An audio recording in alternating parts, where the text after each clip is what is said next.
Hi,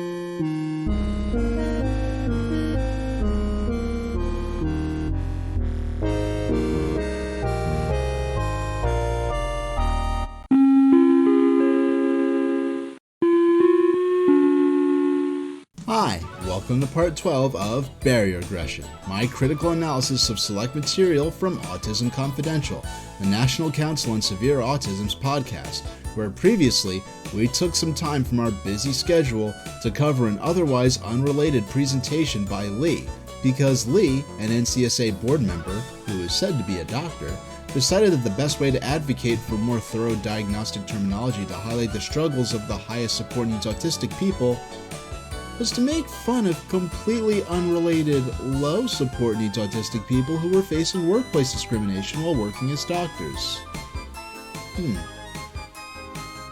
This was an article that just recently appeared in the time between the lecture in the University of Iowa, which we all kind of got a chuckle out of. And this is from Spectrum News, where physicians, so MDs who've been through medical school, residency training, and all of that, who report that they have autism, speak out against the stigma that they experience in their daily lives.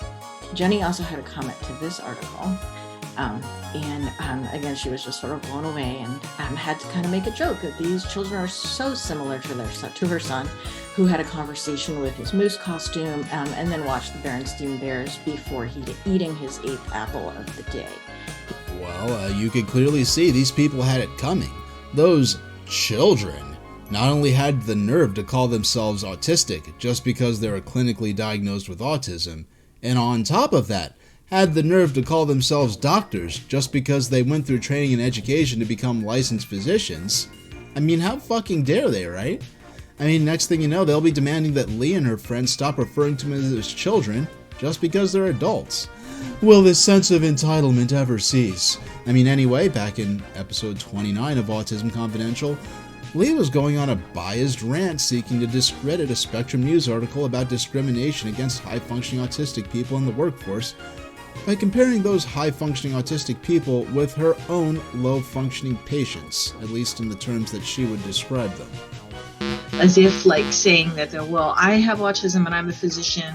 They can't recognize, they don't want to recognize, it offends them, it upsets them to imagine that some people who have a diagnosis of autism need somebody to take care of them 24 hours a day. They can't dress themselves, they can't toilet themselves, they cannot make any type of decisions. Maybe they can choose between having a vanilla and a strawberry ice cream. They can't live independently. They're never going to be able to do any of those things that these other individuals, like physicians who claim they have autism, can do. Wow! It's almost like these sub-specifying terms came about within the autism semantic space for some kind of reason decades ago. Instead of using those, NCSA members and allies have a habit of explicitly ignoring all differentiating elements that the DSM-5 provides to describe and distinguish people with differing characteristics and manifestations of autistic traits and resulting support needs. And then, after ignoring those things, go around complaining that the DSM-5 meaninglessly lumps unrelated people together for no reason. It's kind of like saying that the English language word citrus is bullshit because it describes both a lemon and a lime and an orange, or that the word vehicle is bullshit because it describes both a locomotive, a spaceship, and a Volvo 240 station wagon. Now, even if I'm not a personal fan of the higher to lower functioning language regarding autism, specifically because it suggests that an autistic person like me is naturally higher or superior to an autistic person whose requirements and support needs are considerably greater than mine, and that thought literally makes me feel gross in my chest, it's still really strange listening to these people place emphasis on what they call severe autism and low-functioning autism, only for them to reject and literally laugh out loud at the idea that higher functioning autism could be a medically legitimate thing in the first place, even though the first autistic person, Donald Triplett, was an American who earned a bachelor's degree in the French language and literature and worked as a professional banker in their adult life. The idea that accomplishment or success is factually impossible for autistic or disabled people has been debunked for decades, but facts like that won't get in the way of Lee's feelings. as if like saying that well, I have autism and I'm a physician. They can't recognize, they don't want to recognize, it offends them, it upsets them to imagine that some people who have a diagnosis of autism need somebody to take care of them 24 hours a day. They can't dress themselves, they can't toilet themselves, they cannot make any type of decisions. Maybe they can choose between having a vanilla and a strawberry ice cream. They can't live independently. They're never going to be able to do any of those things that these other individuals, like physicians who claim they have autism, can do. Ah, yes, doctors who merely claim to have autism, just like how Lee claims to be a doctor. I say that because the only doctor mentioned in the 9% of the article that NCSA President Jill Escher actually read on the podcast before she strategically stopped reading was explicitly explained to have been formally diagnosed in a clinical setting. Never mind the fact that neither of my children even understand what a doctor is. But, they use doctors with autism. And here we are told, when Tahlil Javed received a formal diagnosis for autism and attention deficit hyperactivity disorder at 27 years old, she felt shock, confusion, and relief. So yes, if Dr. Javed being formally diagnosed with autism and ADHD can be described by Lee as a mere claim to be autistic, then I'm equally valid in describing Lee's status as a medical school graduate and licensed healthcare practitioner as a mere claim. I mean, those are, literally speaking, just claims, in the same way that this man claims to be the King of England. But that's okay. These days, people just make up fake shit to hold others morally responsible for. America has perfected it to a point where the fake shit can be literal imaginary feces that attention-starved political hacks can propose laws against. Yesterday I heard that at least one of our schools in our town has in one of the unisex bathrooms, a litter box for the kids that identify as cats. Right now, that lawmaker has filed a bill that would keep furries from participating in school curriculum or activities. If students don't abide by this, they would have to be picked up by their parents, or animal control would be contacted to remove them. It's called something called furries. That a student identified as a cat and wanted a litter box, and the school didn't provide the litter box, so the student went ahead and defecated on the floor. Really? And now schools are wanting to put litter boxes in the schools for these children to use. Putting that nonsense aside, on their website, the National Council on Severe Autism advocates for the expansion of training and support programs to help certain autistic people work their way into the community and be more visible and understood by the public without misconceptions. But don't worry, if certain other, less desirable autistic people become too successful and try to become professors or doctors and speak out about having to endure employment discrimination, and go so far as to be featured in an online news article voicing their experiences, the NCSA is doing all they possibly can to marginalize them. So let's allow Lee to continue from where she left off in the last part of my critical breakdown of Autism Confidential, episode 39. The issue really becomes then when people have adopted this term, and for some reason people who have adopted the term, the identity as autism, take great offense at the idea that some people who are classified also as having autism cannot do the things that they can do.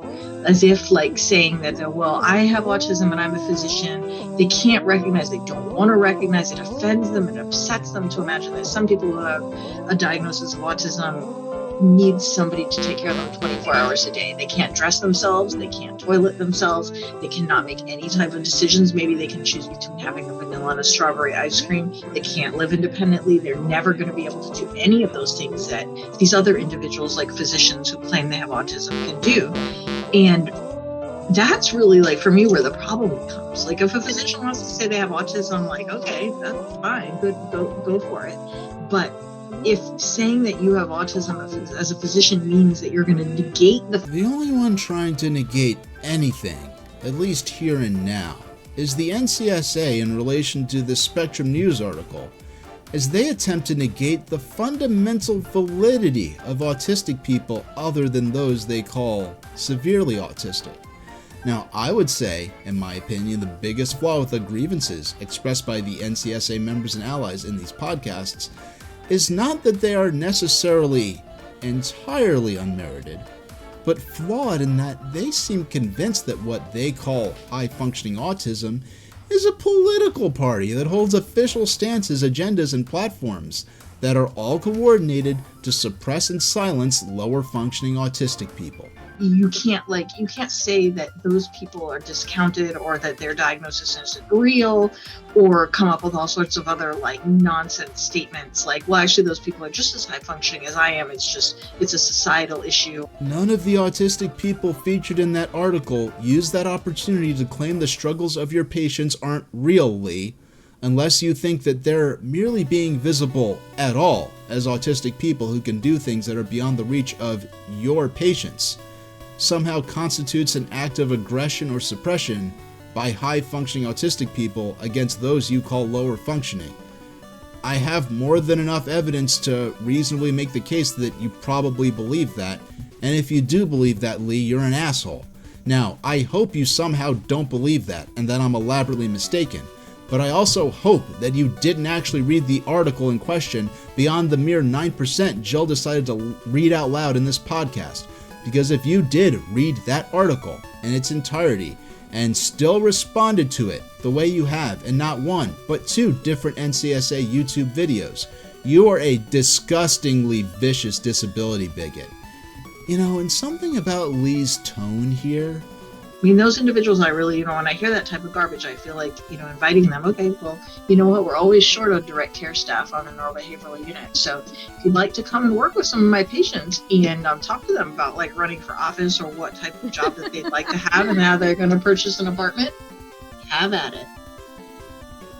I'll come back to this, but more importantly now, the fact that Lee and others featured on this podcast establish this position in which the ability for a person to do any of those things is therefore objective proof that someone must not be autistic and must not have support needs and must not be tolerated as having a voice within the disability space is wild.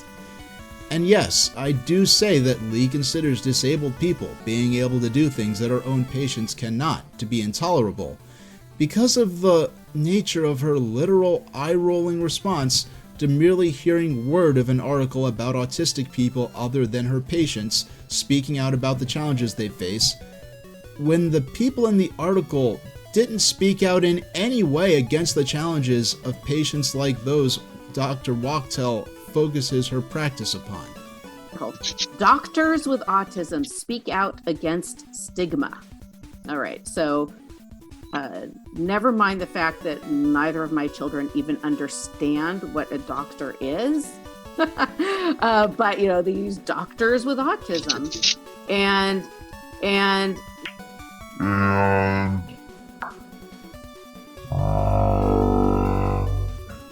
who have a diagnosis of autism needs somebody to take care of them 24 hours a day. They can't dress themselves, they can't toilet themselves, they cannot make any type of decisions. Maybe they can choose between having a vanilla and a strawberry ice cream. They can't live independently. They're never going to be able to do any of those things that these other individuals, like physicians who claim they have autism, can do. When I hear that type of garbage, I feel like, inviting them, okay, well, you know what, we're always short of direct care staff on a neurobehavioral unit. So if you'd like to come and work with some of my patients and talk to them about running for office or what type of job that they'd like to have and how they're going to purchase an apartment, have at it.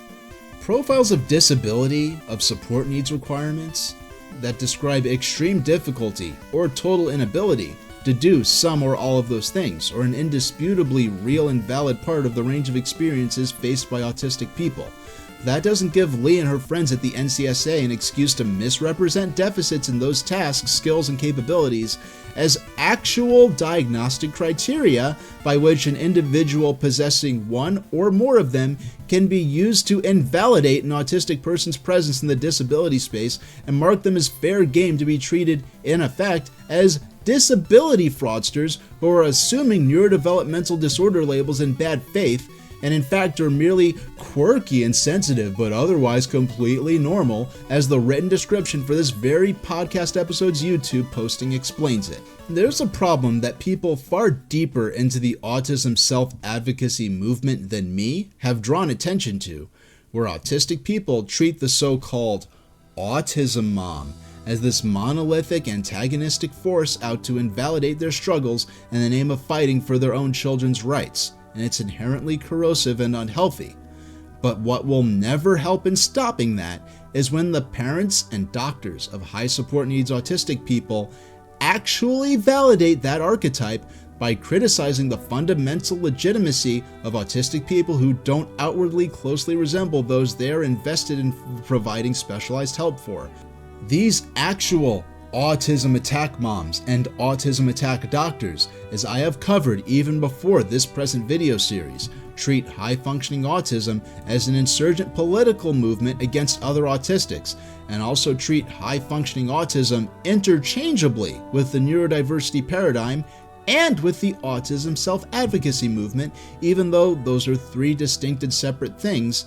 And in addition to all of that, they feel justified in treating autistic people whose profiles, beliefs, or activities coincide with any of those above descriptions, ideas, or movements as being synonymous with that person having, in bad faith, self-diagnosed with autism without any medically authoritative basis in doing so, going as far as to explicitly reject the formal diagnoses of those people who received a professional evaluation. And to be clear, no argument has to be made for or against the validity of self-diagnosis of autism to establish that these people are clearly full of shit and don't deserve to be trusted as experts in any aspect of this. They tend to generalize groups of people that they disagree with, even if those people have nothing to do with each other in real life, and even if they are known to explicitly disagree with each other. It's like if someone didn't like animal rights extremists and also didn't like wildlife poachers, so they went around complaining about vegan animal rights protesters because they team up with deer poachers to hold venison barbecue parties, which obviously would never possibly happen. An excellent example of this can be found in Lee's other presentation, which was supposedly about establishing standardized diagnostic terminology that made the unique needs of the autistic people with the highest support requirements more outwardly apparent. But naturally, Lee goes on a tangent about autistic self-advocates, and let's hear her out on this, and then I'll point out how Lee is proving my point about a total disregard for essential details. Many are familiar with the very sad and tragic death of Feta Amalidi as she tried to save her son, who had profound autism, from a house fire. Both of them died because her son was not capable of understanding at the time that he needed to move and needed to leave in order to not be consumed by the fire. Feta's sister has commented that many of those who care for individuals with profound autism are truly warriors and are truly individuals who are fighting day in and day out for their loved ones. And these are some things that I sometimes call like advocacy luxuries. Eye contact is overrated. Did you happen to know that autistic adults don't like the use of the puzzle piece? Well, that really doesn't interest me at all. Frankly, when you work in a facility where the daily tasks involve caring for people recovering from retinal reattachment surgery, updating different regimens and protocols for protective equipment, and dealing with medical disaster after medical disaster, my interest really doesn't lie in whether people like the puzzle piece or not, because I have such bigger fish to fry in my own clinical setting, and I know that the families that we're serving and the hundreds of families who are on the wait list and hoping to be served by Kennedy Krieger or by other facilities who work with individuals with profound autism also have much bigger fish to fry. And these types of things would be truly luxuries in their lives to be able to consider. The assumption that autistic people who engage with self-advocacy or embrace the neurodiversity paradigm are therefore high-functioning is clearly bullshit in and of itself. But I'm only mentioning that now as an aside. As you see, Lee here kindly provides examples of images and merchandise that Lee is using as proof of what she calls self-advocacy luxury. The sort of frivolous things that perfectly functional people who pretend to be disabled spend their time whining about, thriving in absolute luxury while real autistic people suffer. It's become almost, it's sadly almost like faddish to for individuals who have the types of challenges that are described in that article to adopt the term of, to identify as being autistic. And I think that in sharp contrast to many patients with autism, particularly the ones that Dr. Lopez and I work with, autism had taken on kind of this character of like almost like a fantasy, a gift, like it's special to be this way. And, you bring something like special and unique to the world that other people don't have. And it's become kind of cool and interesting to be neurodivergent. And it seems that a lot of people, rather than perhaps looking more deeply at the crux of the issues that they're experiencing, have happily taken on this moniker of autism as something that explains the challenges that they feel that they have, and that they can also pawn off as a very positive thing. And that does do a disservice to those who have, I guess, more classic or more true forms of autism. Hey kid, you're a stupid little fucker. At least that's my interpretation of this slide in the wider context of things Lee or the NCSA has published, including explicit messages to that effect. Included here are several examples of an infinity loop, which is iconography that emerged from within the disability community to symbolize people with autism and other disabilities that would fall within what would be considered the neurodiversity umbrella, with neurodiversity itself being a paradigm that embraces that variations in human brain makeup and functionality, regardless of any benefits or challenges so associated, are a natural part of biological variety. And I suppose you could say, encourage a sense of community and solidarity among people who face societal and psychological and medical difficulties as a result of their having brain profiles that diverge from typicality, that is, being neurodivergent. The infinity loop, often displayed in gold to link with the AU elemental notation for gold, with the letters AU in autism, or displayed with or against a rainbow to symbolize the concept of the autism spectrum, is often used within the community as an alternative to the puzzle piece iconography, which, while often associated with autism in the mainstream popular consciousness, was developed as an autism symbol from outside of the disability community, and is generally used more by non-disabled people like family members or professional caregivers of autistic patients, or by groups like Autism Speaks, which is a controversial society within the disability community to say the very least. Now, one of the images Lee used even explains how many within the autism community prefer the infinity loop over the puzzle piece. She explicitly spells this out. And these are some things that I sometimes call advocacy luxuries.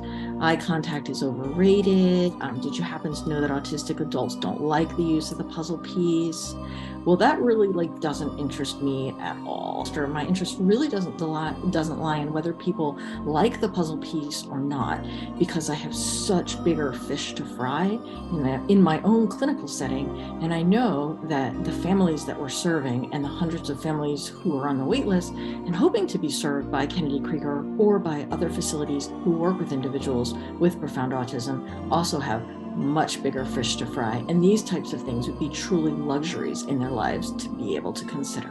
So, Lee doesn't seem very impressed by the infinity loop symbolism, or the fact that many autistic people, especially those who identify with the neurodiversity paradigm, prefer the infinity loop to the more traditional puzzle piece icon to represent autism, which they may even consider offensive.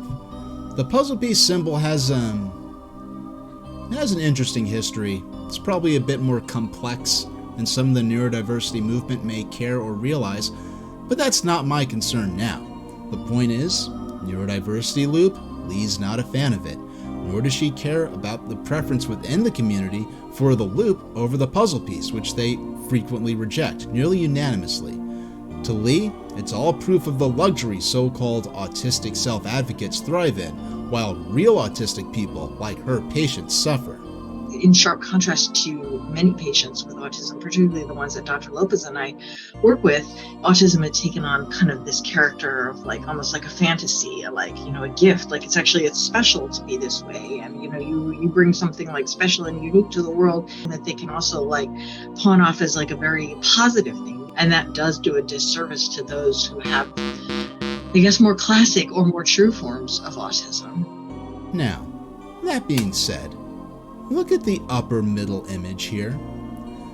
A graphic design for use on shirts and other merchandise that says, "Autism is not a disability, it's a different ability."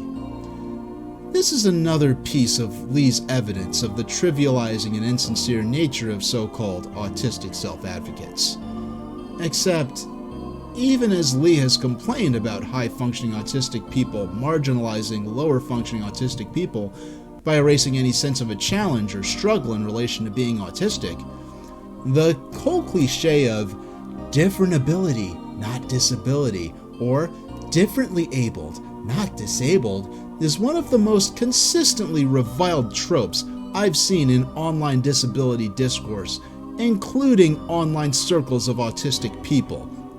One of the most frequent frustrations I've seen of autistic people on the internet who've discussed their experiences is when non-autistic people, upon learning that someone is autistic, expect them to be hyper-capable, often academically or mathematically, and exhibit savant talents, when the reality is that people often only mention their background as being autistic to ask for understanding in that many things that would be effortless for a typical person might be difficult for them, take significantly longer for them, or may not be possible for them.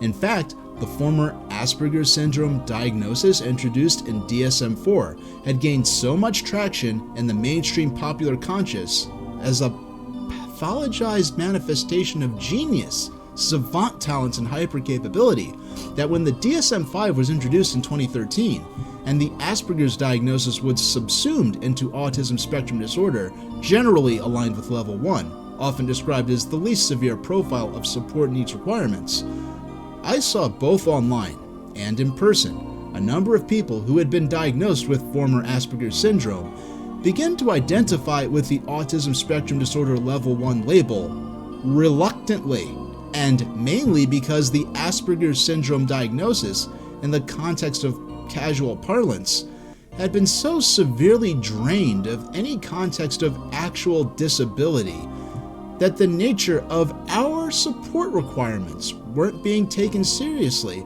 by those who weren't familiar with the diagnosis as outlined in the DSM-4 and the severe, sustained, qualitatively, clinically significant impairments the former Asperger's diagnosis actually consisted of. So no, Lee, I don't think a shirt that says, "Autism isn't a disability, it's a different ability," is something that would have been created for or embraced by the autism self-advocacy community. In fact, the actually autistic online community, this cliche sentiment among them is most frequently associated with the infamous autism moms that they view as a persistent antagonizing force in their lives. In fact, let's look a little closer at this image. You see those, Lee? Those are fucking puzzle pieces. The same fucking puzzle pieces that you just went out of your way to say the neurodiversity and self-advocacy movements were trite and superficial for expressing disapproval for. You're using this piece of merchandise as proof of the trivializing attitudes of autistic self-advocates that supposedly disrespect the struggles of those who you, in the other podcast episode, called true autistic people.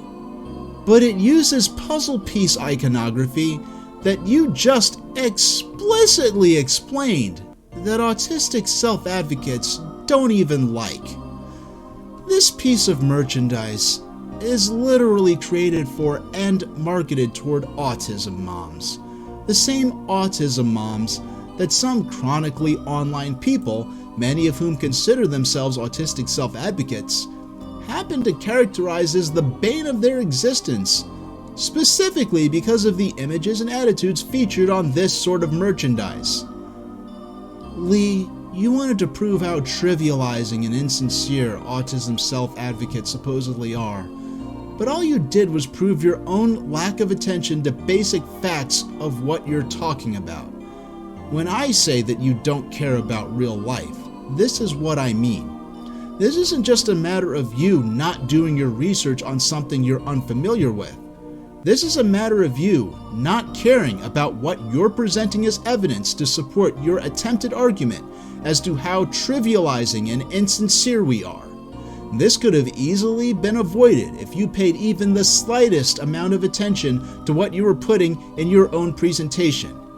You're dissatisfied with certain autistic self-advocates and the neurodiversity movement. Fine. You're dissatisfied with the cliche of autism being characterized as a form of hypercapability rather than a neurodevelopmental disorder characterized by impairments that impede typical functionality. Fine by me, though I certainly don't speak for all. But because you, Lee, are dissatisfied with both of those things, you don't have a license to just ignore reality or make shit up, to pin all of your dissatisfaction with disability discourse on us. Even with the proof that you provided yourself, illustrating that these separate images and ideas are not sourced from or catering to a single group of people that you're unhappy with. Now, I know, Lee, that would require you to publish messages of frustration about the parents of autistic children, which you don't seem eager to do. But that's better than making shit up and blaming this dumbass t-shirt design on autistic self-advocates who would sooner film themselves setting that shirt on fire and posting it to the internet with the hashtag #actuallyautistic. They would rather do that, I'm sure, than wear that shirt for themselves. And these are some things that I sometimes call like advocacy luxuries. And these types of things would be truly luxuries in their lives to be able to consider. I'm not trying to make you look bad, Lee. You are. And since we're already talking about your other presentation anyway, what was that even about in the first place? So the profound autism proposition is actually kind of an idea that's just about 15 months old. This was first floated in the Lancet Commission publication in November of 2021 as a suggestion and as a new moniker to describe an individual who has significant intellectual disability, an IQ below 50, minimal or no language, requires round-the-clock supervision, and requires assistance with activities of daily living. Lee, you really needed to stick to that topic instead of getting sidetracked by your own silly bullshit bias against high-functioning autistic people. Because even though I don't like you, whether or not I agree with it, I still find the Lancet Commission's proposal to be interesting and worthy of a detailed examination. Even if there are ongoing disagreements over terms like high-functioning autism and profound autism, communicating a clear and specific range of difficulties seems like something a lot of autistic people and familial and professional caregivers would seem interested in framed in a certain context.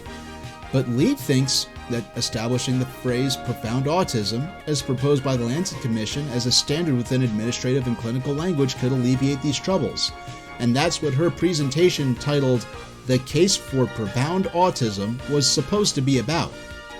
Lee isn't alone in that sentiment, as this online article titled "It's Time to Embrace Profound Autism" argues in detail. Gee, I wonder if Lee knows about this article. I bet she'd be excited to see some mainstream support for this idea she's so passionate about. With all the L's Lee's been taking in my video series, she could certainly use something to cheer her up. I wonder who this article's by. Oh. It's from Spectrum News. This article embracing Lee's point of view is from fucking Spectrum News. What the fuck is even happening? What the fuck is happening?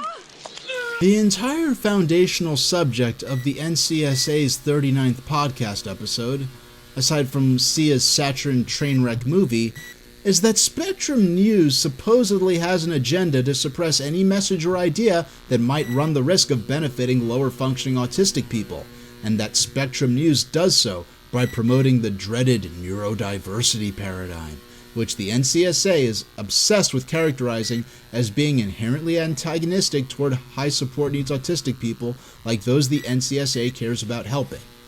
So I think we're going to talk about like just an example of how extreme and weird most of you people out there in the listener land have heard of Spectrum News. Spectrum News is published by the Simons Foundation, but he also funds this thing called Spectrum News. The foundation funds it, and they regularly, really on a daily basis, on the weekdays at least, churn out news stories and features. And they have a very, very strong neurodiversity bias in their reporting. I don't think anybody would disagree with me. Basically, all the researchers I talk to roll their eyes half the time at the features that appear in Spectrum News. Most people don't even read it anymore. But you know, you see sometimes they take a very uncritical approach to neurodiversity. And you know, just recently, I'm going to do a little bit of reading here. They ran this article. Doctors with autism speak out against stigma. All right, so never mind the fact that neither of my children even understand what a doctor is. But you know, they use doctors with autism. And if we are going to define this, or if it's defined as a spectrum, then allow the middle of the spectrum to move, and allow the both extremes and the ones that are in the middle to be able to have a voice as well. Do not dominate the conversation, because that is what bias is. And you know, that's something that we don't talk about enough in this kind of articles like the Spectrum publishes. It is the bias. You know, you are absolutely writing all these documents with the bias that I won't mention names, but there are those quote unquote autistic doctors. Of course, I don't see a speck of autism in these people, but whatever. You know, who have been antagonistic towards those who speak out on behalf of the severely affected. You know, kind of saying that we're not treating them with dignity, we're not treating them with respect, we're disparaging them, when all we're doing is communicating their reality. Like, it's inherently awful. Like, their existence is inherently awful to these people. Lee and Jill went so far with this that they even implied that Spectrum News was arbitrarily redefining the word autism to include non-disabled people who otherwise wouldn't have even received a diagnosis. So this is what Spectrum News considers to be autism. This is, and we just heard it, sensory overload, communication, and difficulty expressing emotions. Okay, that describes a lot of people I know who don't have autism. So this is what I want to pose to you guys.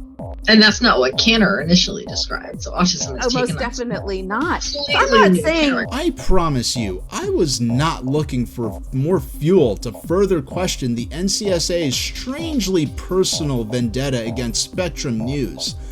I just wanted to learn more about the profound autism terminology proposal from a source outside of the NCSA, and I only watched Lee's presentation about that term to begin with because I wanted to learn as much about her as I could in the hopes that I could better understand her perspective on all of this, whether I agreed with her or not, or whether I liked or trusted her or not. It's incredible to me that the second news story I encountered from Spectrum News, without even attempting to do so specifically, ended up with me finding something explicitly agreeing with an autism-related terminology adjustment that NCSA board member Lee Wachtel did an entire presentation on, when the only reason I was looking for information about the proposed terminology in the first place was that Lee herself appeared in an NCSA podcast about Spectrum News being a biased propaganda outlet that churned articles to discredit and suppress lower-functioning autistic people. Their prime example being an article that didn't suppress or discredit anyone, but discussed bias and stigma faced by autistic people that had entered employment in respected careers later in life, which the NCSA apparently considers to be laughably impossible. They ran this article. Doctors with autism speak out against stigma. All right, so Never mind the fact that neither of my children even understand what a doctor is. But, these doctors with autism, you've had long careers in medicine. How many doctors have you met who you would diagnose with autism? None. The one in, what was that, Grey's Anatomy? There was one. Oh, the one on TV. Yeah. The TV doctor, right, who doesn't exist in real life. I've yet to even discuss the contents of the Doctors with Autism article from Spectrum News, aside from the mere opening 9% that NCSA President Jill Escher felt comfortable reading out of context so she could misrepresent it as a hit piece against lower functioning autistic people that trivialize their struggles while also wrongfully promoting completely non-disabled people as being autistic. But first, I want to talk more about the Spectrum News article that supported the implementation of the term profound autism to specify those autistic people with the most intensive and extensive support requirements. Regardless of how I feel about the proposed profound autism phrasing, I could objectively say that the Spectrum News article forms a better case for the idea than Lee's hour-long presentation because the Spectrum News article actually focuses on that issue, unlike Lee's presentation, which repeatedly derails itself to engage in tangents misrepresenting high-functioning autism as an elective identity arbitrarily assumed by woke, non-disabled people who want to make a fetish out of appropriating the struggles of so-called true autistic people, those whose high-functioning, aka implicitly false autistic people, despise. Unfortunately, we live in a world that has become very PC, and everyone is fearful of being canceled or being lambasted on social media. And oftentimes we can find ourselves in a situation of blind acceptance of identity over reality, which again is so frustrating because nowhere else in medicine do we experience the same. And again, these diagnoses are important because diagnoses dictate assessment, they dictate treatment, they dictate research, they dictate investigations. Patients with other issues don't get to choose their diagnosis. You don't get to choose what stage or grade of cancer you have. You don't get to choose your blood pressure, or your laboratory values. You want your sodium level to be something. And no patient in his right mind would argue that that's how it should be. No cancer patient would want to grade or stage his own tumor based on his personal preference or his feelings or his identity, because that cancer patient wants to get the most accurate diagnosis that leads to a gold standard treatment and the best outcome. And you'd have to ask, would any physician go along with this? Of course not. Correct diagnoses allow for equitable access to critical things, services, both now and long-term, funding. There are very few people who are able to pay out of pocket for necessary services, personalized and specialized treatment and interventions, research and advocacy. Lee, are you seriously saying that high-functioning autism is an elective choice? I mean, if Lee does think that, she wouldn't be the only one. It turns out that lots of criticism of relatively higher functioning autism, as some might describe it, revolves around the idea that it's a choice or an option that people with those brain profiles are arbitrarily adopting as part of a social movement to impersonate disability. And to struggle with what you have to struggle with, and then to see these people making sort of mockery and choosing to have autism is so, on so many levels, so wrong and so disrespectful and so just ugly and nasty. And they lean into dysfunction online is what I see, because they're in these online communities and they're observing other people, and other people will say well, you don't seem autistic, and so they just sort of lean into whatever it is that they conceptualize autism to be, and they become more dysfunctional and disabled because of it. That's it's the same as if somebody was oh, I have Down syndrome. It's different because you can't see that physical. That's right. That physical description of Down syndrome, and so everybody could claim this, and that's right. All it is the socialness of having a disorder, and it's it's not cool. No, God, no. Cool. Why would they think it's cool? $50,000 a year for my son's therapies and his schooling. This is really fucking silly, and I'm saying that as someone who presents themselves as a cartoon dog alien and has talked for over 11 hours about a podcast episode that's less than 1 hour long. It's become sadly almost like faddish for individuals who have the types of challenges that are described in that article to adopt the term of, to identify as being autistic.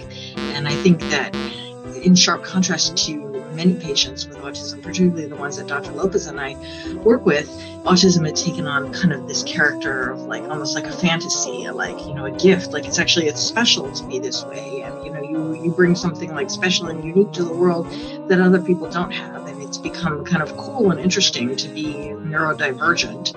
And it seems that a lot of people, rather than perhaps looking more deeply at the crux of the issues that they're experiencing, have happily taken on this moniker of autism as something that explains the challenges that they feel that they have, and that they can also pawn off as a very positive thing. And that does do a disservice to those who have, I guess, more classic or more true forms of autism.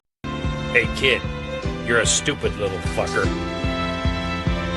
It just so happens that Lee's presentation focused enough on denouncing higher functioning autism as an elective identity motivated by pretense and a want for undeserved social benefits that the only in-depth comment agreeing with her on its posting on YouTube was a disgruntled parent from a presumably lower functioning autistic child who was complaining about meeting a parent who was asking about securing disability accommodations for her son who was attending college.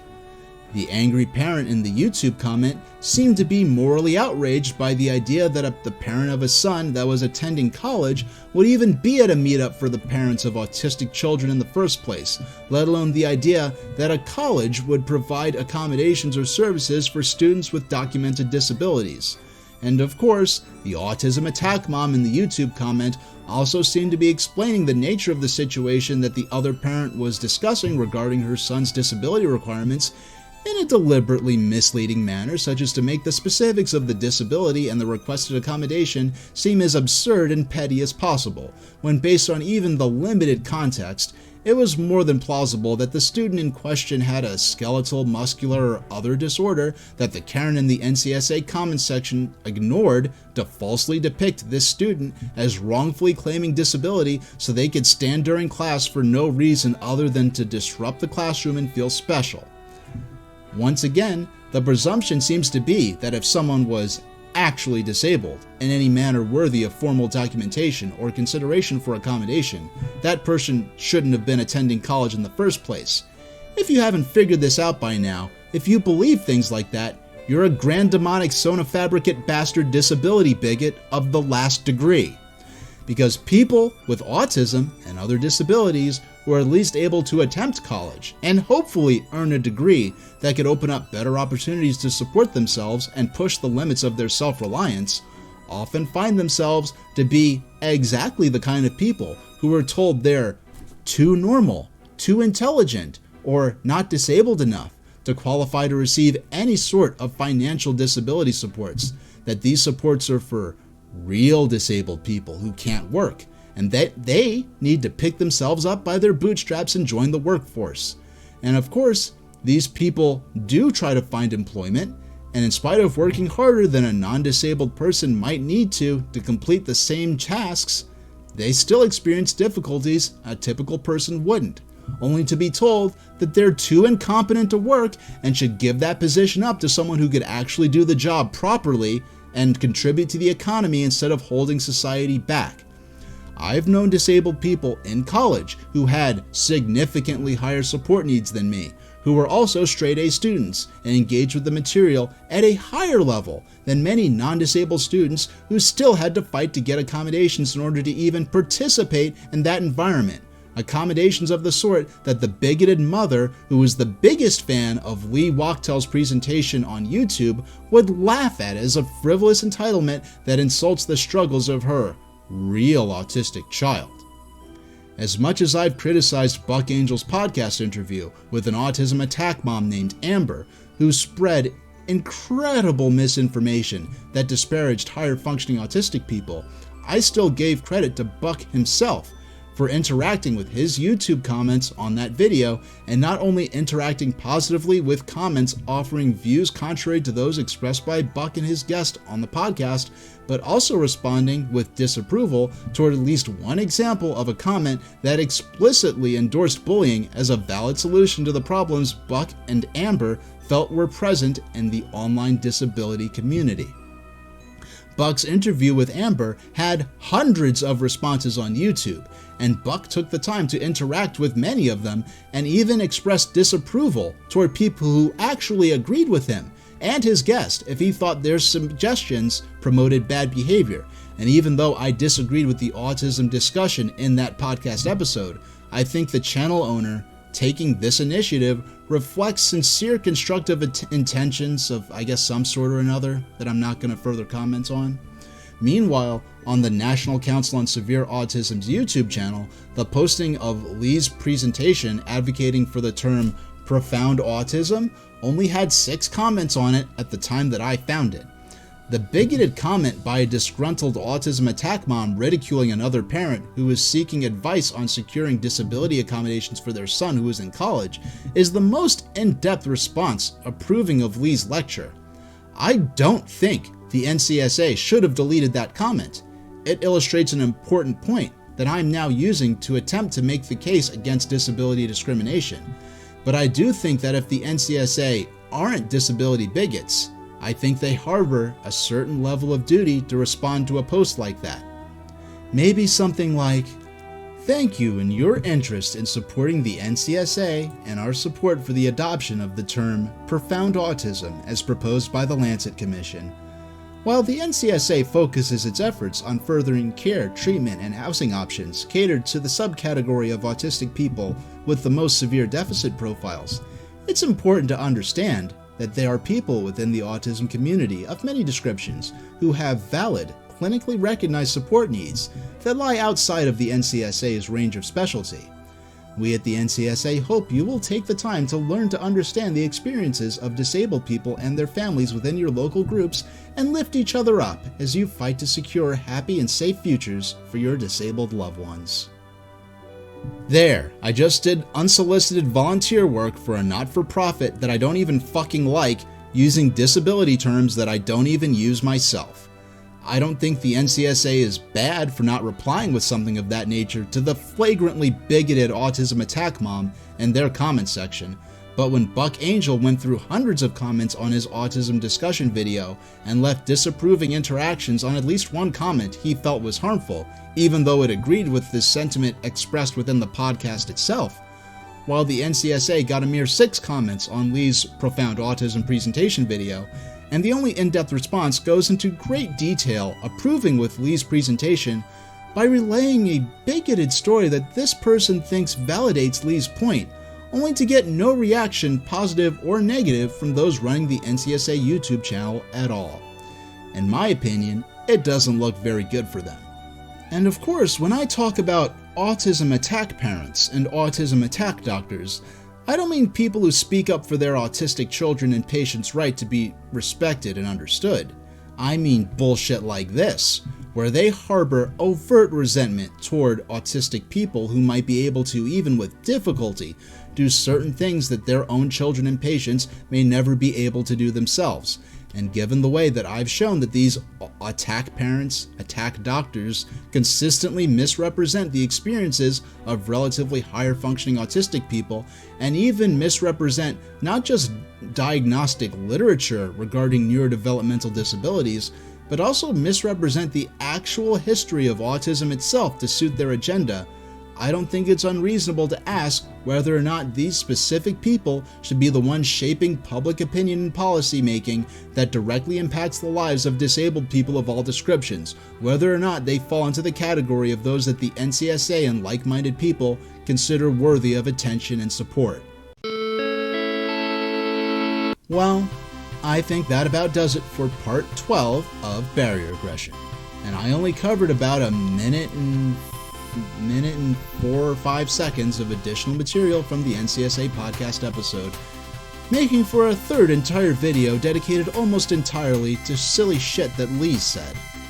And part 13 I'm going to assess the situation regarding what I've covered to this point and make a mad rush to finish this series up, because I've effectively put my entire personal life on hold for a very long time to work on these videos, and I'd like to get back to my usual routine of learning esoteric languages with but several thousand speakers and playing severely obsolete video games. Tinaken kepeken iloni tawa musi.